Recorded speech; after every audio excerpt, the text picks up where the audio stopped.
야곱은 홀로 남았더니 어떤 사람이 날이 새도록 야곱과 씨름하다가.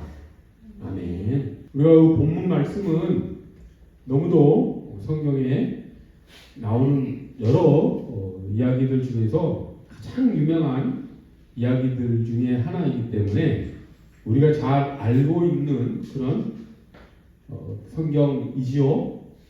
야곱이 어느 날 하나님으로부터 보냄을 받은 어떤 미지의 존재, 하나님의 천사라고도 할 수 있고 하나님이라고도 할 수 있는 어떤 존재와 씨름을 한 이야기가 오늘 본문 성경 말씀입니다.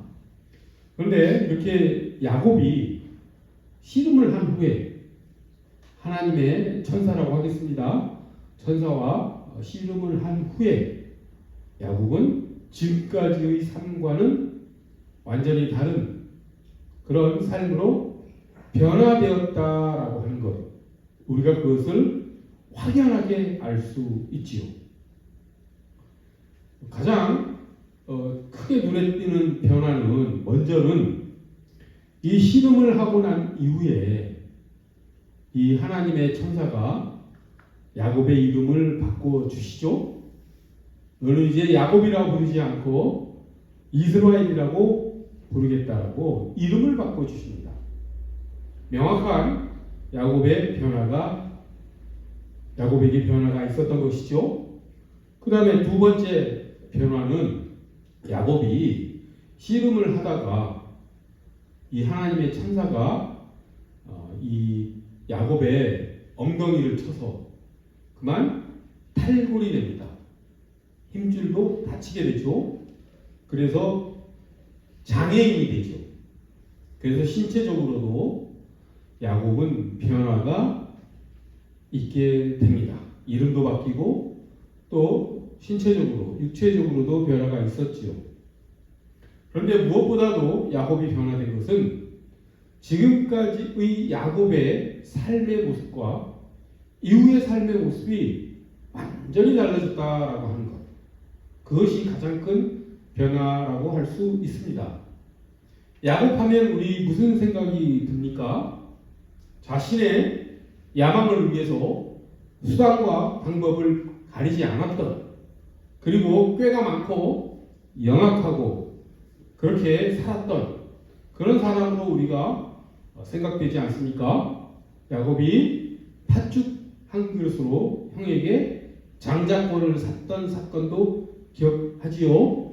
또 아버지 이삭의 축복을 받기 위해서, 장자 축복을 받기 위해서 자신의 몸에 양털을 감고, 그리고 아버지가 눈이 어두워서 누가 누구인지 모를 그 시기에 아버지 장막으로 들어가서 장자의 축복을 또한 받지 않습니까?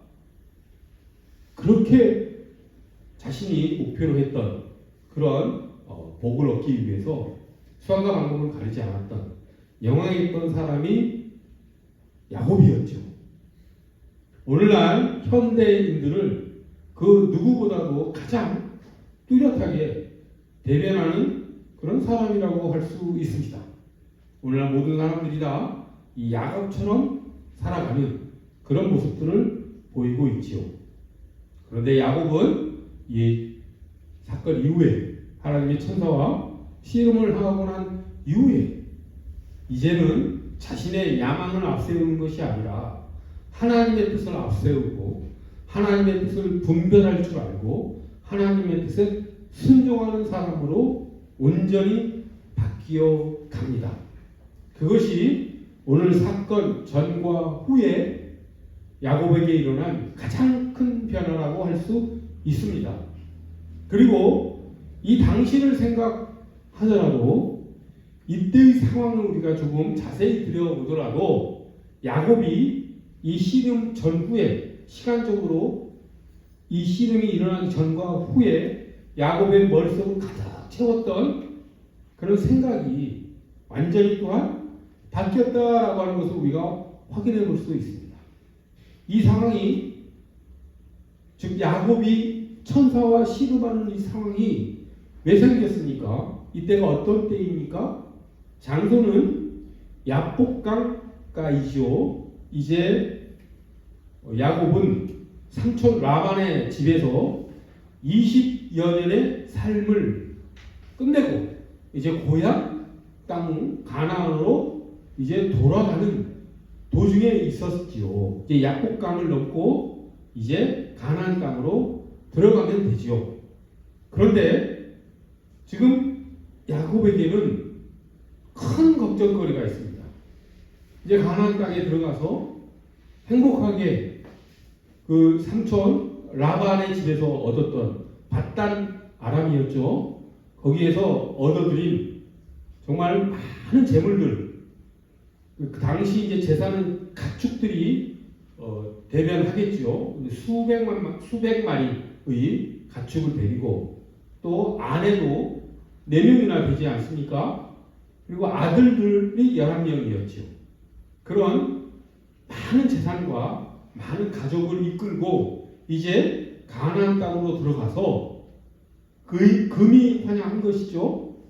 삼촌 집으로 떠나갈 때는 지팡이 하나만 달랑 들고 도망쳤던 야곱이 지금 이제 금이 환영한 것입니다. 엄청난 재산을 가지고 이제 고향으로 돌아가서 그 많은 재산을 가지고 가족들이랑 행복하게 살면 되는 그런 삶을 마음속에 그리고 있었겠죠. 야곱은. 그런데 걱정거리가 있었던 것입니다. 그것이 무엇입니까? 형 에서이지요. 에서는 야곱이 아버지 이삭의 장자의 축복을 가로챈 것을 분노해서 동생 야곱을 죽이려고 하지 않았습니까? 그래서 어머니 리브가가 야곱에게 어서 몸을 피해라 라고 해서 야곱이 삼촌 집 먼 길이죠. 500km 이상이 됩니다. 그 먼 길을 떠나서 무려 20년간 삼촌의 집에서 지내다가 이제 고향으로 돌아가는데 그 형 예서의 반응이 이제 걱정이 된 것이죠. 과연 예서 형은 자기를 어떻게 대할 것인가. 그래서 이제 신분꾼을 야곱이 먼저 사자를 메신저를 예서에게 보냅니다. 그러자 그 메신저가 야곱이 보낸 그 메신저가 예서를 만나고 돌아와서 하는 말이 400명의 부하들을 거느리고 예서가 지금 이쪽으로 오고 있다라고 말을 합니다. 그 소식을 들은 야곱이 얼마나 걱정스럽겠습니까? 지금까지 마음속에 상상했던 그 행복한 미래를 이제는 형 예서에 의해서 그것이 다 물거품이 될지도 모르는 그런 위기의 상황에 자신이 처했다는 것을 깨닫게 된 것이죠. 형 예서는 어렸을 적부터 사냥꾼의 재능이 특출났던, 하지만 야곱은 집에서 조용히 지내기를 좋아했던 그런 성격이지 않았습니까? 서로 싸움이 되지 않죠. 예서가 와서 야곱을 치면 야곱은 목숨까지도 위태로워질 위험이 아주 큽니다. 야곱의 처자식도 어떻게 될지 모르지요. 모든 가축과 재산을 다 빼앗길지도 모릅니다. 그러니 얼마나 걱정이 생기겠습니까? 하지만 또 야곱이 누굽니까? 꾀가 많은 사람이지 않습니까? 그래서 야곱이 이제 형 예서의 마음을 누그러뜨리기 위해서 이제 책략을 쓰지요. 어떻게 씁니까? 그 많은 가축대를 여러 대로 나누어서 한대 한대 나눠서 예서 쪽으로 보냅니다. 그리고 예서를 만나면 이 가축들이 형님께 드리는, 동생 야곱이 예서 형님께 드리는 예물이오니 잘 받아 주십시오. 이런 식으로 예서의 마음을 구워 삼기 위한 책략을 쓰지요. 그렇게 해서 여러 대로 나누어서 먼저 가축과 하인들을 보내고 난 후에, 그리고 또 두 아내도 야복강을 넘어가게 한 후에 11명의 아들도 다 야복강을 넘어가게 한 후에 그리고 나서 지금 야곱이 홀로 남아 있는 상황이 오늘 본문의 배경입니다. 그래서 오늘 본문 24절을 보면 야곱은 홀로 남았더니 이렇게 되어 있죠. 이 상황이 지금 야곱이 처한 당시 상황입니다. 그러니 야곱의 지금 마음속에 머릿속에는 무슨 생각으로 가득했겠습니까? 자기의 가족과 자기의 재산을 어떻게 해서든지 지켜야 되겠다. 그리고 형 예서의 그 위협으로부터 벗어나야 되겠다. 라고 하는 생각으로 가득했겠지요. 그런 상황에서 지금 천사와 씨름을 한 것입니다. 그래서 우리가 이 천사와 씨름한다는 것은 이제 상징적, 비유적으로 받아들여야 되죠. 그때 야곱이 천사와 씨름을 했다라고 하는 것은 그런 마음의 걱정을 안고 하나님께 간절한, 아주 간절한 기도를 드린 것이라고 우리가 생각을 해야 되겠죠. 천사와 씨름했다라고 하는 것은 지금 야곱이 개인적으로 다른 모든 것을 다 내려놓고 홀로, 가족들은 다 먼저 야복강을 다 건넜죠. 자기 재산 전부 다 야복강을 다 건네 보냈습니다. 그리고 나서 홀로 남았습니다. 그리고 그 홀로 남은 야곱이 지금 하나님을 대면하게 된 상황이 오늘 본문 상황인 것이죠. 그래서 나중에 야곱이 씨름을 한 후에 이 땅을 떠날 때 그 지역을 브니엘이라고 이름을 짓지요. 브니엘이라고 하는 것은 엘이 하나님이라는 뜻이죠. 그래서 브니엘 그러면 하나님의 얼굴이라는 뜻입니다. 즉 야곱이 홀로 남아서 하나님을 대면했던 그 경험을 생각하면서 이 지역의 이름을 브니엘이라고 이름을 지었던 것이죠. 그래서 우리가 오늘 보면 야곱은 홀로 남았더니 이 말씀을 통해서 지금 야곱은 단독자로서 개인으로서 하나님을 직면하고 있는 상황을 우리가 알 수가 있는 것이지요. 이것이 기독교의 가장 중요한 부분 중에 하나라는 것도 우리가 알았으면 좋겠습니다. 즉 우리가 하나님을 믿는다라고 하는 것, 기독교를 믿는다라고 하는 것은 다름이 아니라 하나님을 나 홀로 만난다라고 하는 것, 그런 경험이 없으면, 하나님과 홀로 대면하는 경험이 없으면, 그런 체험이 없으면 그 사람은 하나님을 믿는 사람이 아니라고 하는 것, 그런 경험을 통해서 하나님과 홀로 대면하는 그런 체험을 통해서 우리는 우리의 신앙이, 우리의 믿음이 비로소 성장하게 된다라고 하는 것, 그리고 그 만남이, 그 홀로 대면하는 하나님과의 만남이 깊으면 깊을수록 우리는 존재가 바뀌고 삶이 바뀌게 된다라고 하는 것, 그것이 기독교의 가장 큰 특징 중에 하나입니다. 그렇기 때문에 하나님께서는 지금 야곱이 다른 것을 다 내려놓고 다른 것으로부터 다 벗어나서 오직 하나님만을 만나는 시간을 하나님께서 섭리하셨다라고 하는 것, 그것을 우리가 바라봤으면 좋겠습니다. 지금 야곱이 왜 혼자 남아서 하나님을 대면하고 있습니까? 그 상황이 어떤 상황입니까? 형 예서의 위협을 벗어나기 위해서 나름 꾀를 써서 지금 이 상황이 된 것 아닙니까? 그렇게 야곱이 자기의 모든 재산, 자기의 모든 처와 자식을 다 앞서 보내고 혼자 이렇게 남아있게 된 이 상황을 누가 만드셨는가라고 하는 것을 우리가 생각해 볼 줄 알아야 된다라고 하는 것이죠. 비로소 야곱은 이제 자기에 대한 개체성을 깨달은 것이라고 할 수 있습니다.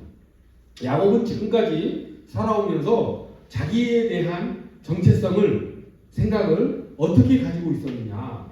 이제 많은 재산을 모은 나, 가족이 많은 나, 이제 고향으로 돌아가서 그 많은 재산과 가족을 가지고 행복하게 살아가는 나를 생각했었죠. 그 재산과 가족으로부터 자기 자신을 분리해서 생각하지 않고 그것과 함께하는 자기 자신을 생각했던 것이죠. 재산이 없는 자기 자신을 생각하지 못했던 것입니다. 그렇기 때문에 그렇게 야곱이 그 많은 재산을 모을 수 있었겠지요. 가족도 마찬가지이죠. 야곱이 얼마나 그 아내 라헬을 사랑했는지 우리가 잘 알지 않습니까? 그런 것으로 봤을 때 야곱은 사랑하는 아내와 많은 재산 그리고 아들들이 자신의 삶의 가장 중요한 부분이라는 것을 떼어놓고 생각하지 못했던 것이죠. 그렇기 때문에 야곱은 하나님을 만날 때도 그것들과 함께 하나님을 만납니다. 하나님 이것을 지켜주세요. 하나님 저것을 지켜주세요. 그렇게 하나님과의 어떤 만남이 있었던 사람이 야곱이었죠. 근데 지금 상황은 어떤 상황입니까? 이제 그런 거 다 내려놓을 수밖에 없는 상황. 어쩌면 그런 것들을 다 빼앗길지도 모르는 상황.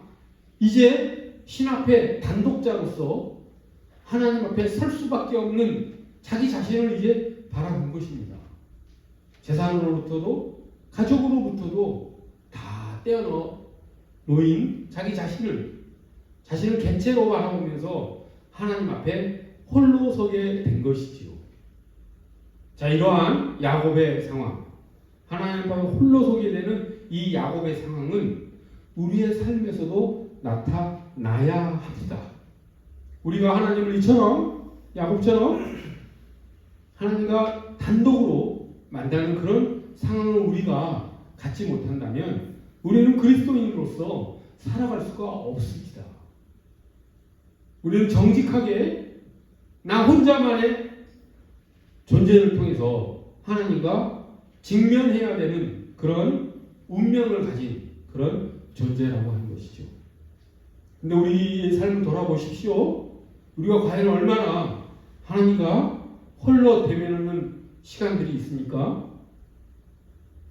오늘날 현대인들이 정말 하나님과 홀로 만나는 시간들을 얼마나 가지며 살아갑니까? 그러지 못하는 모습들을 우리가 너무나 많이 보게 되지요. 일이 바빠서 사람을 만나느라 바빠서 여러 가지 또 학업에 지쳐서 우리가 하나님을 홀로 만나는 시간이 얼마나 있습니까? 또 무엇보다 서글픈 것은 물리적으로 하나님과 대면할 수 있는 시간에 우리는 무엇을 합니까? 우리 손에 무엇이 들려 있습니까? 휴대폰이 들려 있죠. 악마가 사탄이 만들어낸 그런 사회 상황 속에 우리가 빠져 들어가고 있다라고 하는 거예요. 우리는 휴대폰 때문에 하나님과 대면하는 시간, 홀로 대면하는 시간을 가지지 못하는 측면이 너무도 강합니다. 특별히 그 틱톡이나 쇼츠 같은 그런 짧은 영상은 우리를 더욱더 참으로 희한하게도 그 동영상에 빠져들게 하죠. 이 조금만 보면 된다는 생각 때문인지 어쩐지 쇼츠를 보느냐 1시간, 2시간 지내는 것 그냥 순식간에 지나가 버리죠. 그걸 통해서 우리는 하나님을 대면할 시간이 없는 삶을 너무나 오래 살아가고 있는 것이죠. 우리가 단호하게 그런 것들을 내려놓고 하나님을 만나는 시간을 갖는 우리 모두가 되기를 원합니다. 이거 꼭 명심하십시오. 하나님은 우리가 그런 상황을 자진해서 만들지 않으면 우리가 그럴 수밖에 없는 상황을 만드십니다. 우리가 하나님만을 바라볼 수밖에 없는 상황을 하나님이 만드신다라고 하는 것이죠. 그것이 무엇이겠습니까? 우리가 어떻게 하면은 하나님만을 바라보는 시간을 갖게 하나님이 역사하시겠습니까? 좋은 일보다는 나쁜 일을 통해서 그런 일을 일어나게 하시죠. 병이 들게 한다든지 상실의 아픔을 겪게 한다든지 실업의 고통을 겪게 한다든지 누군가와 사별을 겪게 한다든지 친구 관계에 있어서 애정 관계에 있어서의 상실을 경험하게 한다든지 하는 일을 일어나게 하시죠. 여러분 한번 질병에 한번 걸려보십시오. 자기가 믿었던 자기 몸, 건강 이런 것들과 자신을 동일시하며 살았던 그런 삶에서 이제 하나님만을 의지할 수밖에 없는 약한 그런 상황에 빠질 수밖에 없습니다. 자기가 친구를 삶에서 가장 중요한 존재들로 여기고 살았던 사람이 만약 친구에게 배반을 당한다든지 친구와 어떤 상실의 관계에 빠진다라고 했을 때 그 사람이 느끼는 마음이 어떻겠습니까? 하나님을 믿지 않는 사람들은 더 술을 마시고 또 다른 어떤 일을 통해서 그것을 극복하려 하겠지만 그리스도인이라고 한다면 그때 하나님을 더 깊이 만날 수밖에 없는 그런 마음을 갖게 될 수밖에 없지요. 지금 야곱도 그런 상황에 빠진 것입니다. 야곱이 그렇게 바단 아람에서 삼촌 라반의 집에서 20여 년간 거부가 되는 과정에서 야곱은 하나님과 단 한 번도 홀로 대면하는 그런 시간을 갖지 못했습니다. 이제 하나님은 야곱을 그냥 둬서는 안 되겠다.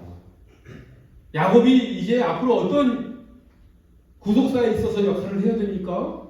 예수 그리스도의 조상으로서 이스라엘 12부족의 조상으로서의 역할을 해야 되지 않습니까? 그런 중차대한 그런 역할을 해야 되는 야곱이 계속해서 이렇게 살아가는 것을 하나님이 보고만 계시겠습니까?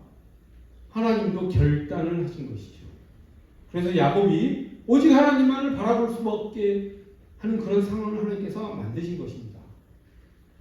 그리고 하나님이 찾아오신 것이죠. 그리고 나서 하나님이 찾아가신 것입니다. 그리고 야곱과 하나님이 지금 씨름을 한 것이죠. 이때 야곱이 놀랄 만한 변화를 일으킵니다. 너무도 다행이죠. 그리고 나서 야곱이 어떻게 됩니까? 야곱의 마음의 변화를 이 본문 이후의 상황으로 보면은 완전히 바뀌었다라고 하는 것을 알 수 있습니다. 지금 천사와 만나 씨름하기 전에 하나님을 만나 씨름하기 전에 야곱의 마음을 가득 채웠던 것이 무엇입니까? 예서에 대한 걱정이었죠. 자기 재산이 뺏길 것에 대한 두려움이었죠. 자기 처자식이 어떻게 될지 모르는 무서운 그런 마음으로 가득 찼었죠. 그런데 씨름을 하면서 야곱의 마음이 어떻게 변합니까?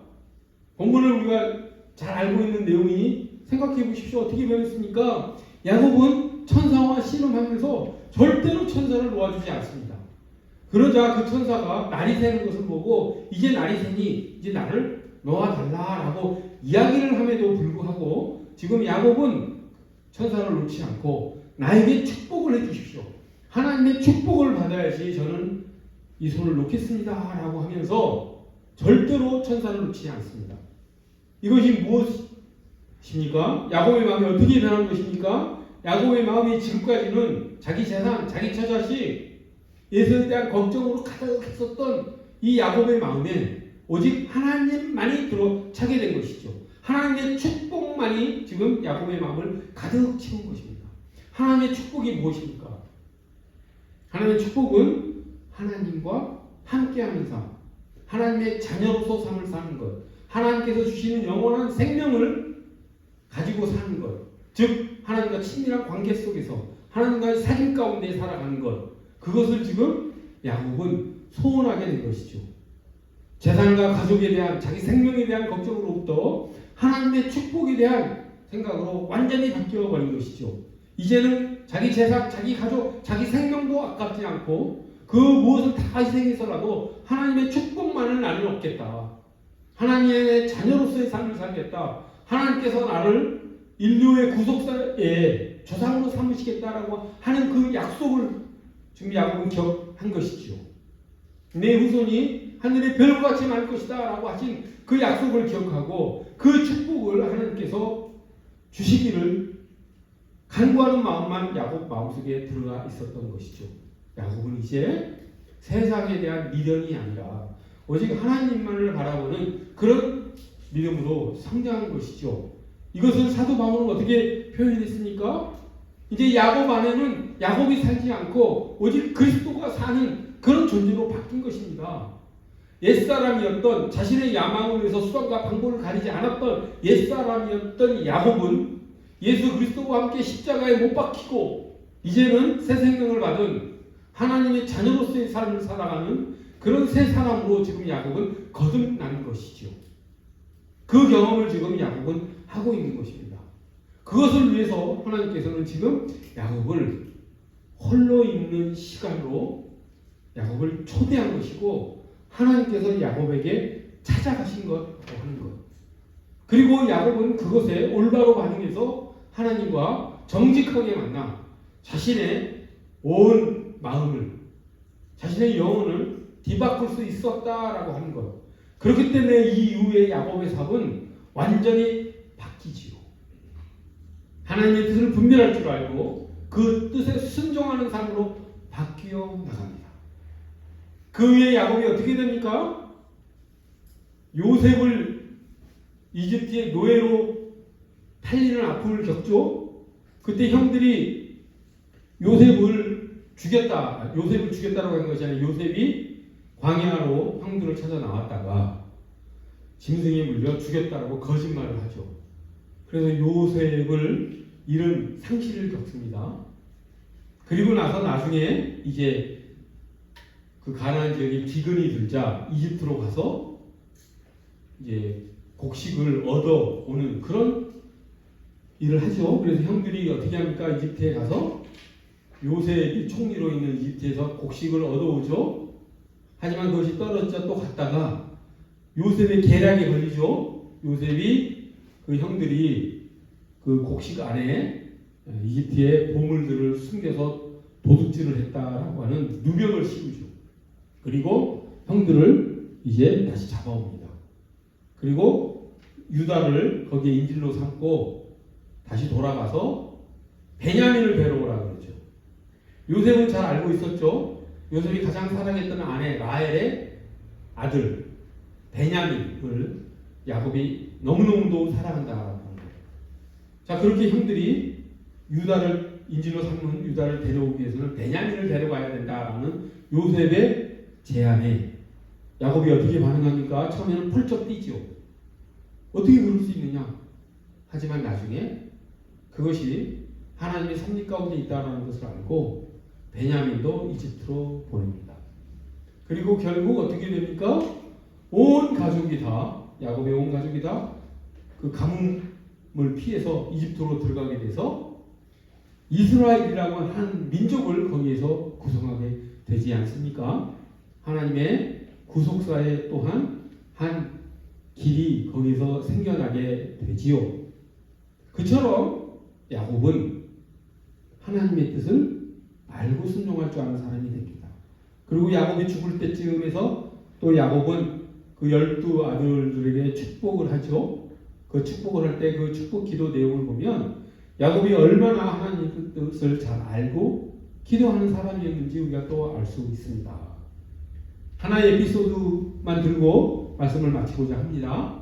그때 요셉이 자기 아들 므낫세와 에브라임을 데리고 들어와서 야곱에게 축복 기도를 받으려고 합니다.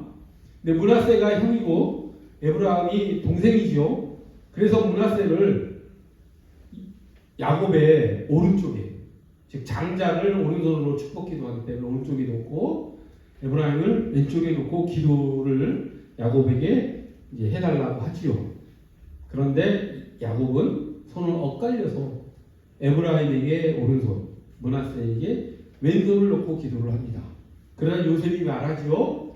아버지, 오른손으로 므낫세를 축복해 주십시오. 므낫세가 장자입니다. 이렇게 얘기를 하죠. 하지만 야곱이 어떻게 말을 합니까? 아들아, 안다. 하나님의 뜻이 이렇다라는 것을 그런데 너는 모르고 있구나. 내가 지금 에브라임을 오른손으로 축복하는 것이 하나님의 뜻인 것으로 야곱이 이야기를 하지요. 그만큼 야곱은 하나님의 뜻을 분별할 줄 알고 올바로 축복할 줄 알았던 사람으로 성장하는 것이죠. 그렇게 된 가장 결정적인 야곱의 삶에서 중요한 시간이 언제입니까? 바로 오늘 본문의 시간이었다라고 하는 것이죠. 하나님을 홀로 대면하며 하나님만이 내 삶에서 가장 중요한 분이라는 것을 깨닫는 이 시간이 있었기 때문에 야곱은 그렇게 변할 수 있었던 것입니다. 우리도 그런 시간들을 가지며 살아가는 우리가 되기를 간절히 원합니다. 하나님을 인격적으로 만나는 그런 시간들을 우리가 정말 갖기를 원합니다. 하나님은 저 멀리 떨어져서 우리가 가지고 있는 어떤 욕망이나 들어주시는 그런 초월적인 어떤 힘, 그런 존재가 아닙니다. 우리에게 찾아오셔서 우리에게 말씀하시고 우리의 말을 들으시고 우리를 인도하시고 우리와 친밀한 관계를 맺기를 원하시고 그런 것은 우리와 함께 하시기를 원하시는 인격적인 하나님이시라고 하는 것이죠. 그런 하나님은 기독교 외에는 없습니다. 우리 기도할 때 어떻게 기도합니까? 내 앞에 하나님이 계시다는 것을 우리가 믿음으로 바라보고 우리가 감각으로 느끼면서 기도합니까? 그렇게 기도하는 우리가 되기를 원합니다.